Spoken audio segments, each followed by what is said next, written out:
எல்லாத்துக்கும் வணக்கங்க. எஸ்டர்டே நான் வந்து என்னென்ன ஒர்க்கெல்லாம் பண்ணேன், அதுக்கப்புறம் டுடே என்னென்ன ஒர்க்லாம் பண்ணேன் வீட்ல அப்படின்னு சொல்லிட்டு நான் உங்ககிட்ட ஷேர் பண்றேன்.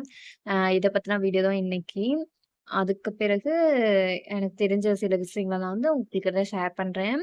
எஸ்டர்டே வந்து நான் ஒரு வீடியோ போட்டிருந்தேன். அதுக்கு நான் வந்து மணி பிளான்ட் அப்படின்னு சொல்றதுக்கு பதிலா மினி பிளான்ட்ன்னு மாத்தி சொல்லிட்டேன். சாரி.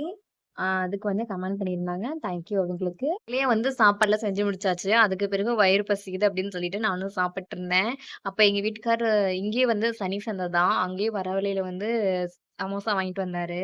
அது சாப்பிட்டு பார்த்தா கெட்டு போச்சுங்க. அத அப்படியே சூடு பண்ணி குடுத்துருப்பாங்க போல. அத நான் சாப்பிடவே இல்ல. இனி சமோசாவே வேண்டான்னு முடிவு பண்ணிட்டேன். அதுக்கு பிறகு கூகுளூர் தான் போயிருந்தாரு.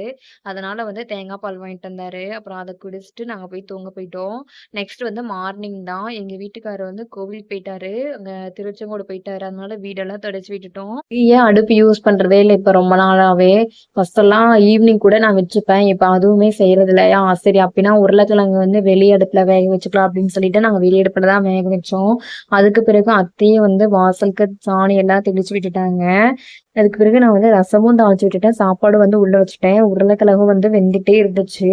உருளைக்கிழங்கு வந்ததுக்கப்புறம் சைடு பை சைடு இந்த பக்கம் வந்து சாப்பாடு ரெடி பண்ணிட்டு இருந்தேன். நாங்களும் சாப்பாடெல்லாம் ரெடி பண்ணி முடிச்சாச்சு. அவ்வளோதான். இன்னும் வந்து உருளைக்கிழங்கு மட்டும் தாளிச்சு விடணும். தேங்காய் சுரண்டி தாளிச்சு விட்டா இன்னைக்கு என்னோட ஒர்க் வந்து முடிஞ்சுச்சு. விஷயம் ஷேர் பண்ணலான்னு வந்தேன். ஆனா ஷேர் பண்ண முடியல. மார்னிங் ஒர்க்கே முடிஞ்சிருச்சு. நெக்ஸ்ட் விளாக்ல பார்க்கலாம்.